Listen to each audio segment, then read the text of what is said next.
Hello, it is Ryan, and I was on a flight the other day playing one of my favorite social spin slot games on ChumbaCasino.com. I looked over at the person sitting next to me, and you know what they were doing? They were also playing Chumba Casino. Coincidence? I think not. Everybody's loving having fun with it. Chumba Casino is home to hundreds of casino-style games that you can play for free anytime, anywhere, even at 30,000 feet. So sign up now at ChumbaCasino.com to claim your free welcome bonus. That's ChumbaCasino.com and live the Chumba life. No purchase necessary. VGW. Void where prohibited by law. See terms and conditions. 18+.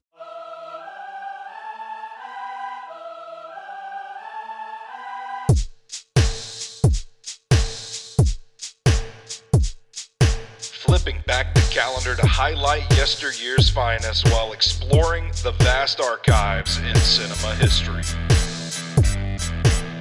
This is the Movie Review Rewind podcast on Nashville Movie Dispatch.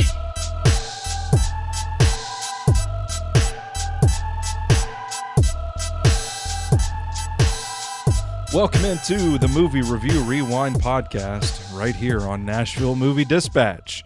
I'll be your host for the show, the EIC at Sobros Network, Big Natural Stoney Keeley, joined as usual by the resident film critic of Sobros Network, board member of the Music City Film Critics Association, member of the Southeastern Film Critics Association. We call him Mr. Big Shot, Brandon Vick. Brandon, how you doing today, my man? Not too shabby. Yeah. Excited to discuss this is Criterion Collection film.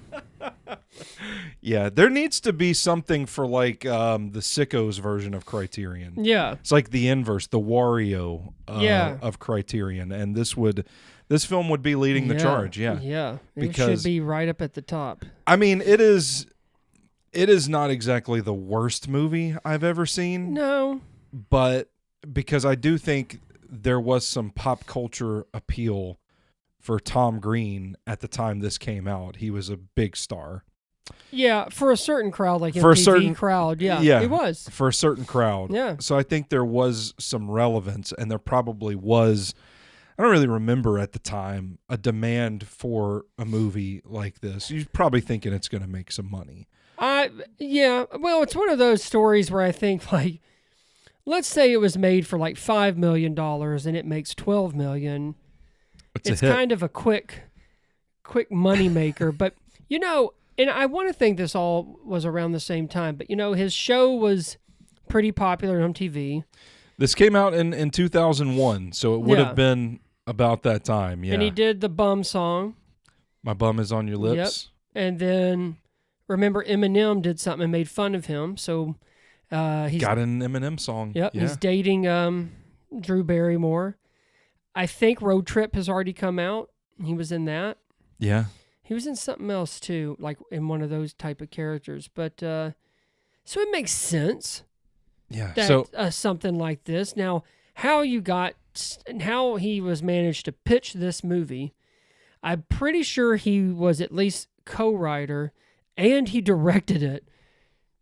So it was written by Tom Green and Derek Harvey, Canadian TV film writer and producer. I'm not familiar with. Okay, so they must go back to his old Canadian show because he did that before MTV. But he did direct this film. Yeah, he did. So sure did. Tom Green actually. We're talking about Freddy Got Fingered, by the way. I don't think we actually. I fear people should just automatically. Well, know that. they press play on the podcast feed. I would think so, but sometimes these things autoplay. I just thought it was such a phenomenon. Yeah, everybody knows. I didn't realize Tom Green got started stand-up comedy. I didn't know that. I just remembered he was kind of doing the same shtick, but for Canada TV until MTV picked it up. I didn't know he got started in stand-up. I'm sure his stand-up was weird. Yeah, so then he, in 1986... while attending Algonquin College as a member of the Sigma Pi fraternity. Oh, frat boy. Green hosted an overnight call-in show on the University of Ottawa's campus radio station. In 1990, originally a rap music show entitled The Rap Show, was followed by an electric music show hosted by Glenn Humplick. Yes. Tom and Glenn became friends and joined forces to host the Midnight Caller show, which lasted from 93 to 96. Wow. The basic format of the Midnight Caller was to have listeners call in with Tom and Glenn making fun of them, and soon after hanging up on them. So That sounds like a good gig. in the early 90s, Tom Green had a short-lived career as a rapper in a group called Organized Rhyme under the alias MC Bones. MC Bones. Yeah. Nice. Parlays this What a life. into his own non-paid television show on public access. So okay. the first incarnation of the Tom Green Show aired from 1994 until 1996. So they're doing that while doing the midnight. Yeah. thing. Yeah. And then 1999 to 2003, MTV picked up the Tom Green Show. What a weird... Yeah. I mean, if you're not familiar with Tom Green, I can't imagine why you're listening to this podcast, because it's going to be a lot of Tom Green. But yeah. I mean, just We didn't do this for thousands of listens, probably. Yeah, probably not. But what a fascinating He's such an awkward career. man Yeah. that I can see him doing most of it. But I'd love to see his stand-up, and I'd love to see him as MC Bones. But I feel like MC Bones is really just Tom Green acting like an ass, which I have seen. So Yeah. maybe it does make sense. So he would eventually get into film. You mentioned Road Trip. Yeah. Also had a role in Charlie's Angels. Yep. Which And that was because of Drew Barrymore. Freddy Got Fingered, which he also wrote and directed. We're going to talk about that today. And Stealing Harvard. That's it. That's the other one. Him and Jason Lee. Yeah, I forgot. That and Road Trip were the two I was thinking of. Yeah, so he won. Freddy Got Fingered won in 5 categories at the 2001 Golden Raspberry Awards.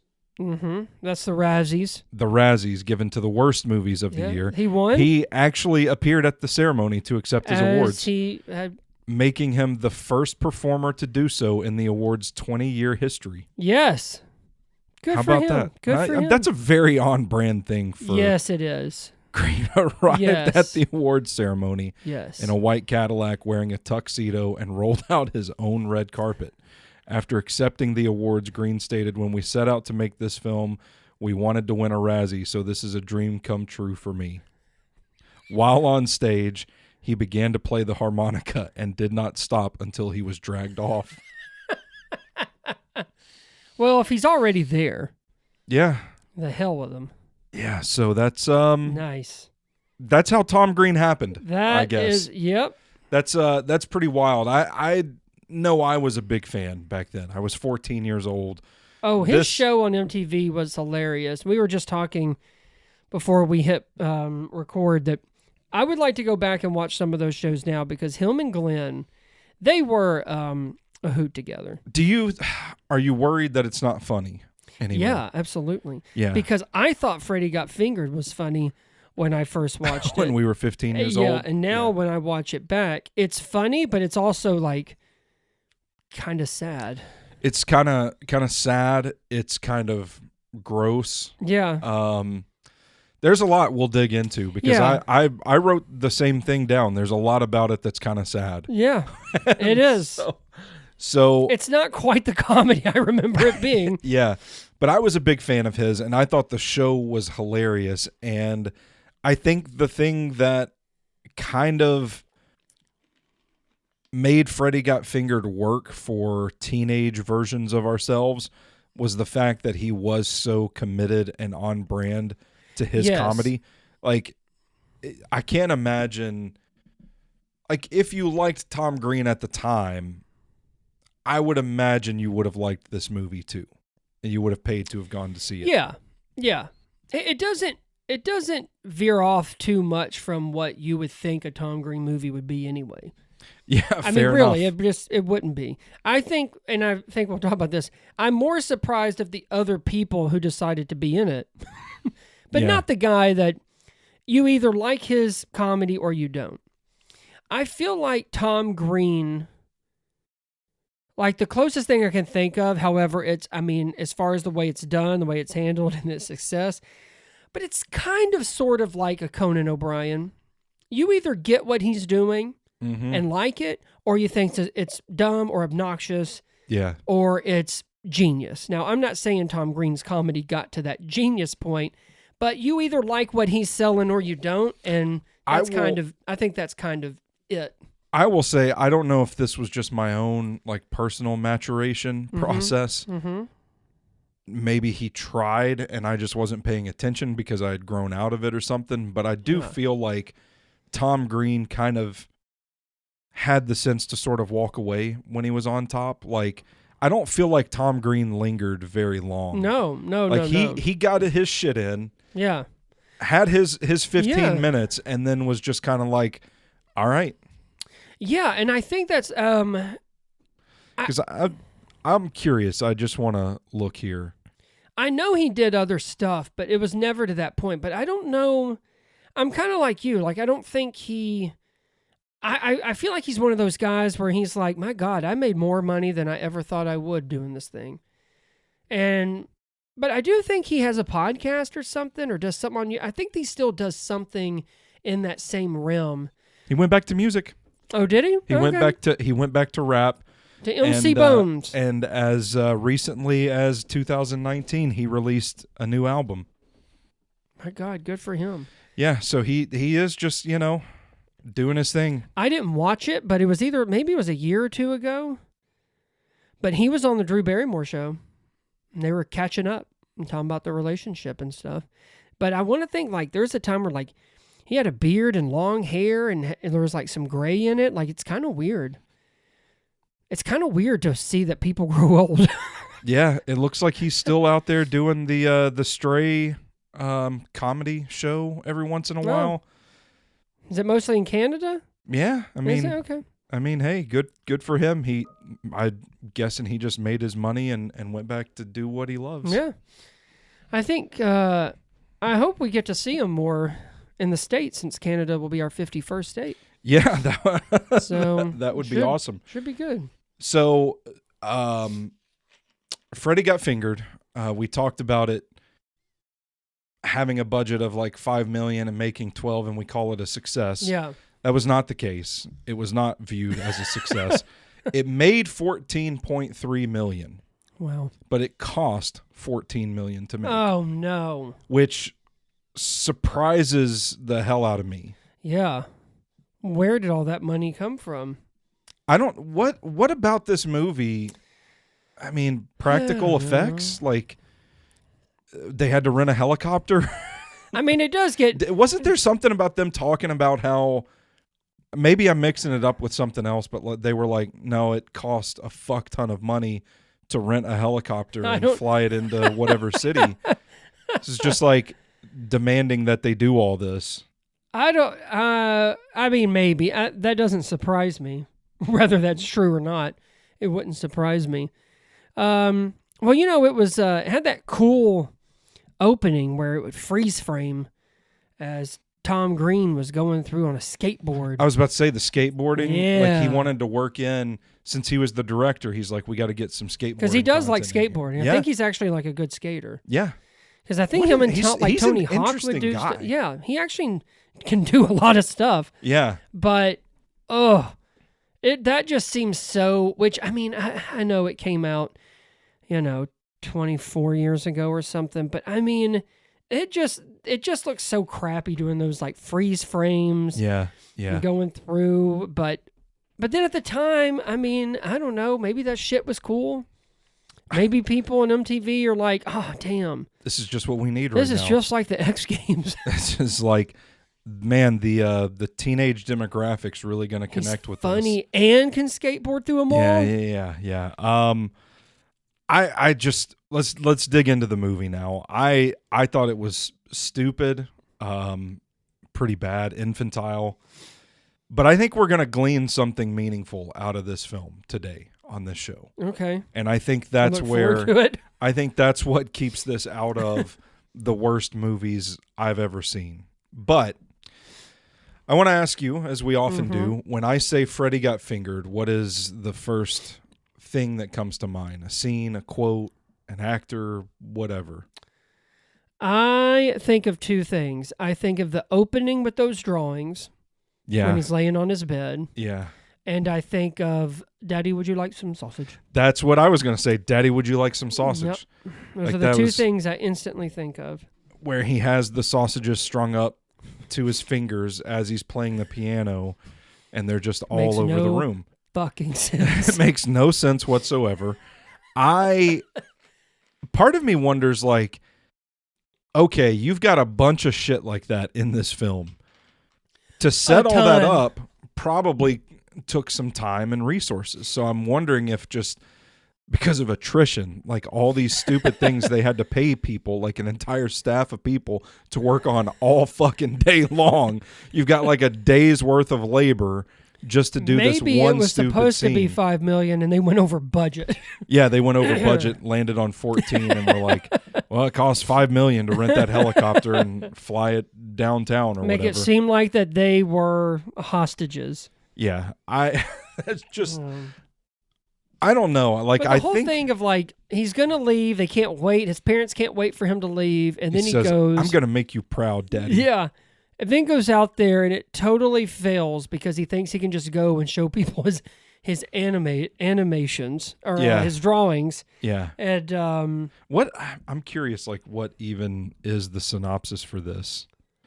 because then Okay. he comes back, by the way, within a week Yeah. or something like that, and his father's even more pissed. Wiki- Played by Rip Torn. Wikipedia says Green stars in the film as a childish slacker who wishes to become a professional cartoonist while dealing with his abusive father's behavior. Well, It's- okay. Its plot resembles Green's struggles as a young man trying to get his television series picked up, which would later become the MTV series The Tom Green Show. The title of the film refers to a plot point where Green's character falsely accuses his father of sexually abusing his brother, Freddy. So, see, that's what's weird about this fucking movie, is because it's so stupid, but then you read something like, oh my God, like this is meant to reflect the struggles that he had to get his TV show picked up and made. And it's like, okay, so then is this actually some like... Right. Does he have a brother? Did they go through anything? Like- was there abuse? Did I he- don't get any of that from that movie, just so you know. Well, yeah, I don't either, but it's Because in the movie, none of it's true. yeah, Like the dad isn't like Rip It Torn. He's not doing that. But and it's it's like- like he's just a liar and a shithead. yeah. It's like, okay, but if you look at Tom Green, the artist, is this his veiled way of using his artistic style Yeah. to tell a story? And when you think about it in that lens, it's kind of like, I can appreciate it a little more. Still don't sad. think it's good. No, but it's I don't kind think of it gets anything really across. yeah, you know, it's But- I don't know. It's I think there probably is a layer to Tom Green that deserves a little more respect than just the sum of his parts, so to speak. Yeah, and I feel like every comedian has that. You know, it's always kind of what's kind of bubbling underneath. So there probably is some type of kind of self-reflection in Freddy Got Fingered. Yeah. But there's so much bullshit oh man. that it's really, really, really tough to see.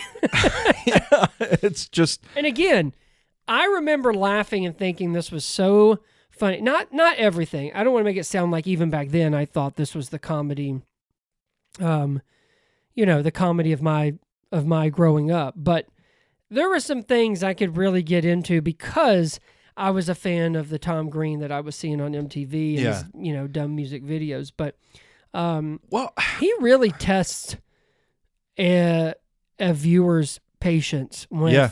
And by the way, this is like an hour and 20 minutes. yeah, it ain't long. And The weird thing when I talk about like gleaning something meaningful from it is like there really is at a certain level something creative about just how off the rails the whole thing is and how he does kind of use an artistic lens in certain situations. Like the two things that I noted, like the sausage scene, it feels like an art installation.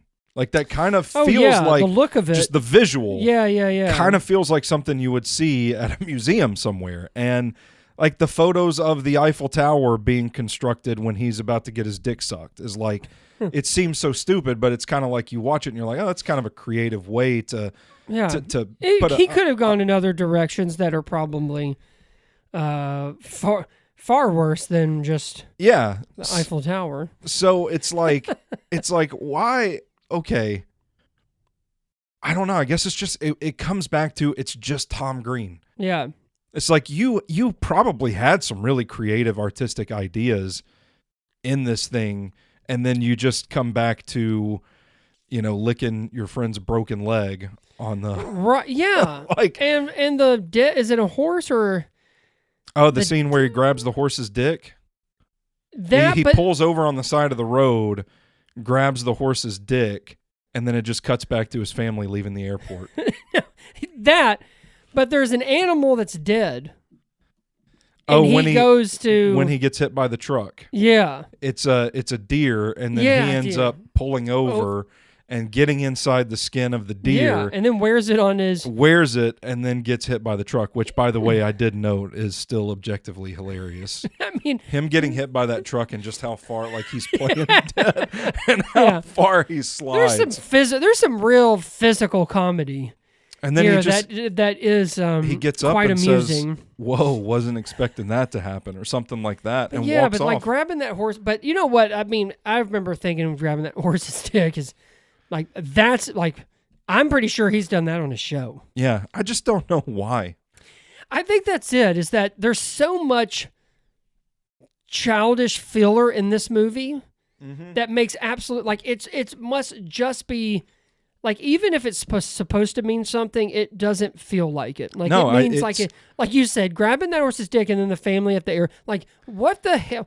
Why did we even... It's almost like he wanted to do these little funny segments within a movie, and that's the only reason it's an hour and 20 whatever minutes. So I jotted down one thing that I wanted to research was, I cannot believe Drew Barrymore showed up in this film. And I'm like, well, did she have a relationship with Tom Green or something? And I'd completely forgotten, if I ever even knew it back in the day, that they were actually married.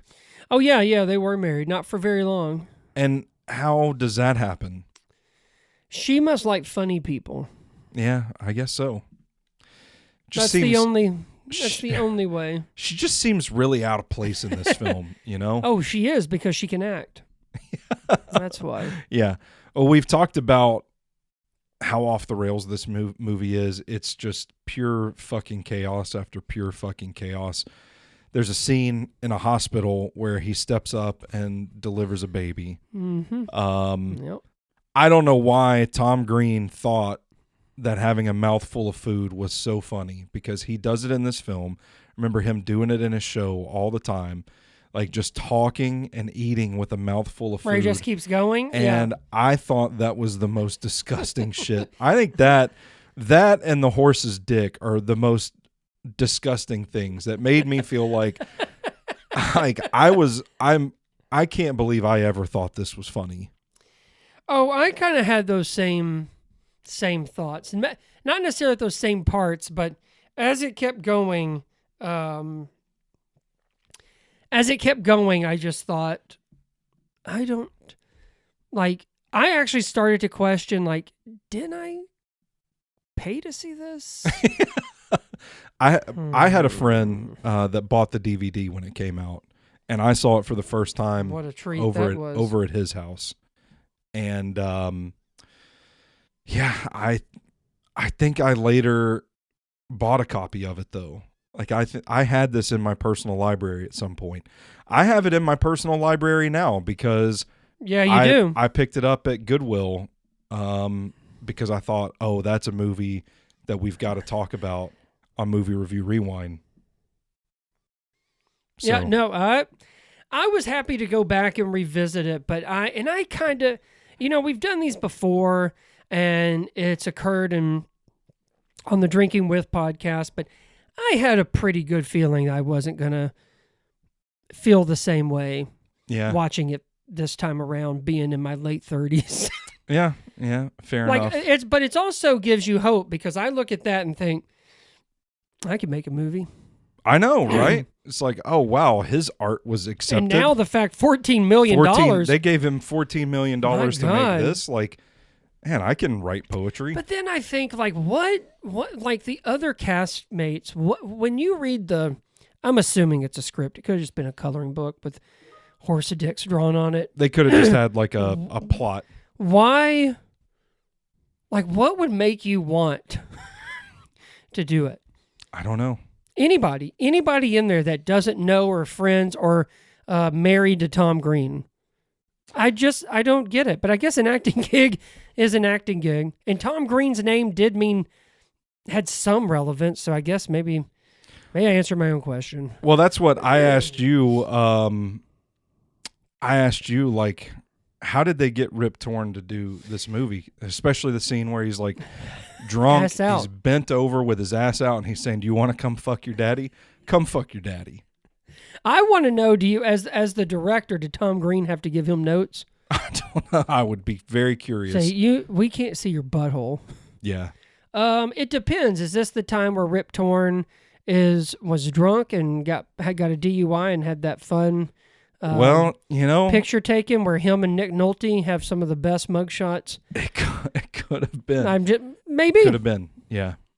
And he, maybe he's not Men in Black Rip Torn anymore. No, he's not. Nope. He's Tom Green's fuck daddy. Wow. What is his fuck daddy?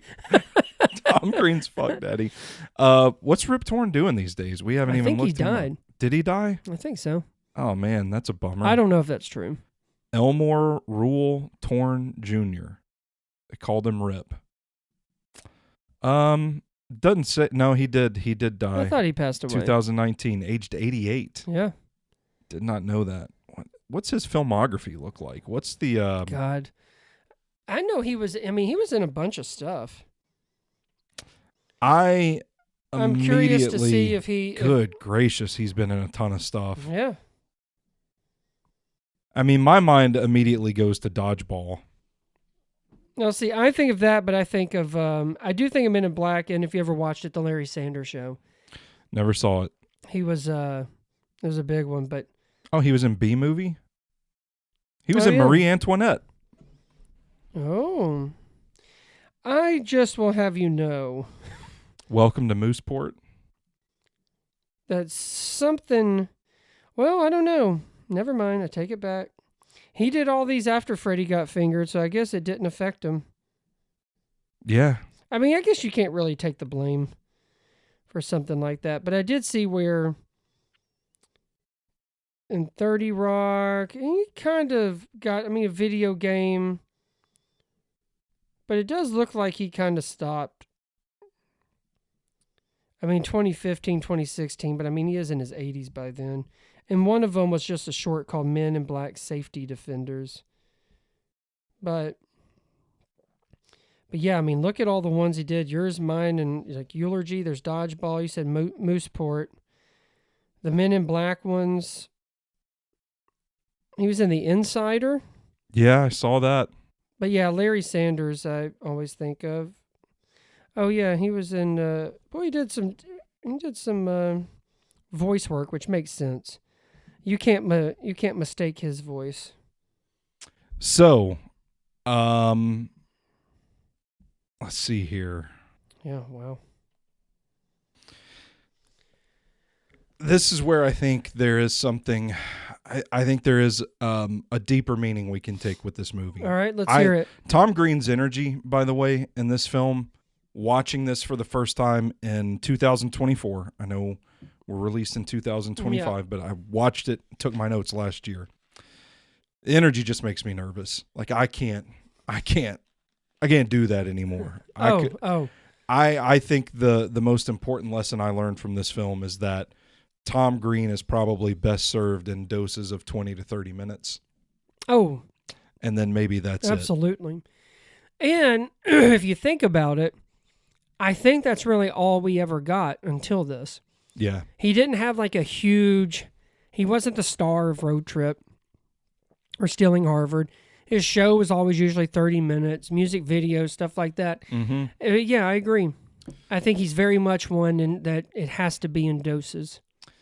I really don't like this movie. I will probably never watch it again. I think it's safe to say. Yeah, no, there's no reason to. I didn't like the headspace that it put me in because it was just, there's a part of me to get into the comment we've made a couple of times this show where it's like there's something about this movie that's kind of sad.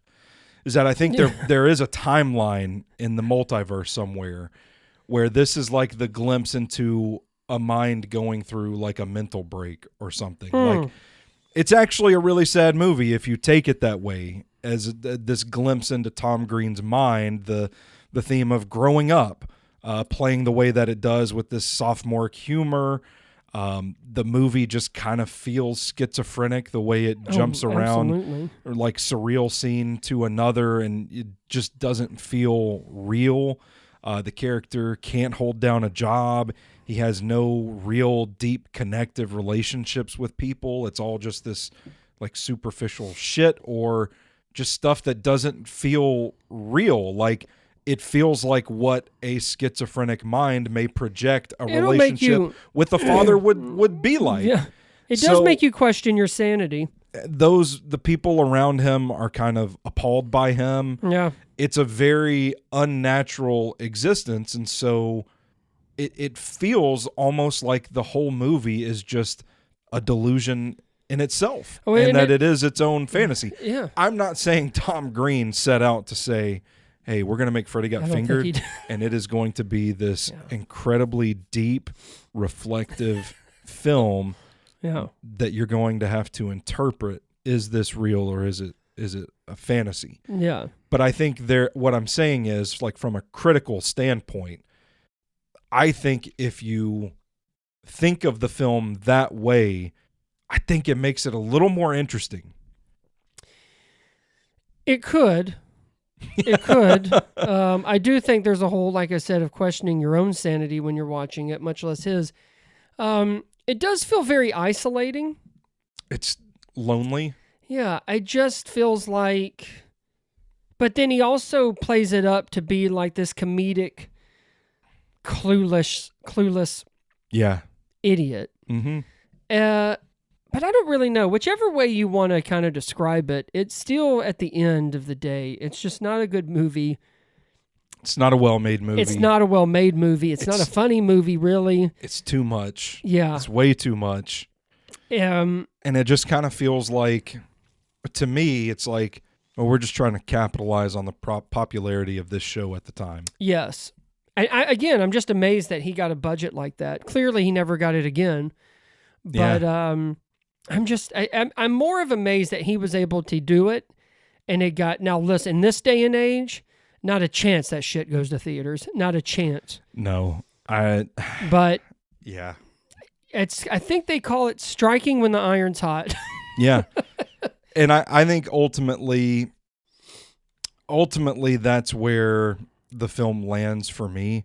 I think I gave it a 1 out of 5. Oh, yeah. Just because, I think I even noted this on my letterbox, was like, there's a parallel universe somewhere where this is just a really sad movie. And I think that makes it interesting enough to give it 1 star.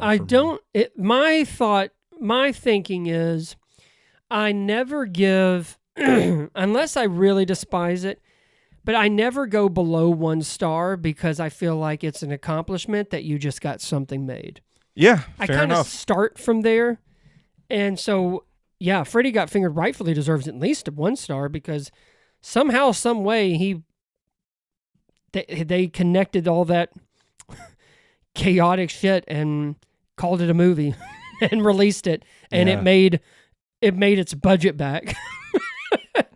And you have a copy of a DVD, the buddy who first bought it, so someone bought it. Well, it went on to, I didn't dig into this, but I just saw in passing reading about the film that eventually, like, it developed like cult status among, home release enthusiasts that got the film and, like Tom Green, and that there have been some reevaluations from a critic standpoint that have been a little kinder to it, and I would be curious to hear what those reevaluations are. If it's just, hey, this is, Tom Green was big at the time, and this is a Tom Green movie, let's take it for what it is kind of deal. Or if there is somebody else out there that thinks like, oh my God, this could be the glimpse into the schizophrenic mind. None of it's real. It's all just a delusion, and this is actually a really sad, lonely movie. Look at this, Citizen Kane. Yeah, look at this. Yeah. It sounds like it's primed to have a midnight movie at the Belcourt. Yeah, maybe we can host that. Oh. I don't want to watch this again. No, we can just leave after. No one ever stays. But I feel like this kind of speech would play well for that audience that go to see it. Like, yes. We could just play this part of the podcast and then leave, good idea. And we don't have to stay and watch the movie. It sounds like we don't even have to be there. Yeah, so I don't know. But that's it. That's my notes on Freddy Got Fingered from 2001. Brandon, any parting shots before we get on out of here? No, I think we've talked enough about Freddy Got Fingered and Tom Green. Yeah, Tom Green, interesting cat in pop culture history. I do find him to be fascinating only from the life that he's lived. And I honestly, what's funny is like the Tom Green that like I watched, that was maybe 4 years, 5 years. Yeah. So this was really just a glimpse of the life he's been living. It's just kind of funny to think about like, oh, he did these movies and he was married to Drew Barrymore and he got to write and direct a movie and everything. But like that was only like a good 4 or 5 years and then that was it. Yeah. And I know there's a documentary on Amazon Prime about it, so I'm curious as to... I just want Glenn Humplick to be on there. If he's not, I'm going to be pissed, unless he's passed away, of course. Yeah. I don't know. Could effort that. I do. I just want to give a shout out to our very own podcast because I think we're tackling movies people wouldn't dare. Well, that's the point. Even spend the time talking about it, much less even probably trying to find the time to watch it again. Trying to find meaning in. Yeah, well, you did that part, but yeah. So shout out to this to our very own podcast. Yeah, so that's going to do it for us. A special bonus episode for March. This was because there's 5 Mondays in March, yep, so we had to. You're welcome. We had to have an extra one next month with the NFL draft approaching. Mm-hmm. We thought it would be the perfect time to relive Kevin Costner in Draft Day. So that's what you can look forward to next on the Movie Review Rewind podcast. And I always forget that he was the Browns GM. Yeah, which makes sense that they're picking first. Yeah. But maybe they can do a sequel and he can wear a Titans hat. Maybe. Boom. Maybe. Yeah. That's going to do it for us.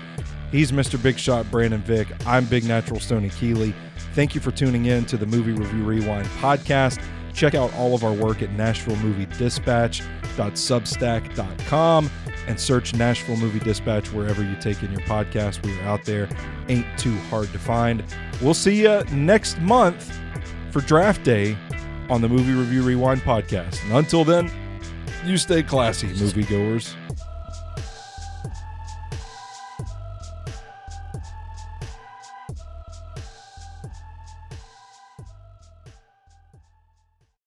Hello, it is Ryan, and we could all use an extra bright spot in our day, couldn't we? Just to make up for things like sitting in traffic, doing the dishes, counting your steps, all the mundane stuff. That is why I'm such a big fan of Chumba Casino. Chumba Casino has all your favorite social casino-style games that you can play for free anytime, anywhere with daily bonuses. That should brighten your day a little. Actually, a lot. So sign up now at ChumbaCasino.com. That's ChumbaCasino.com. No purchase necessary. VGW Group. Void where prohibited by law. See terms and conditions. 18+.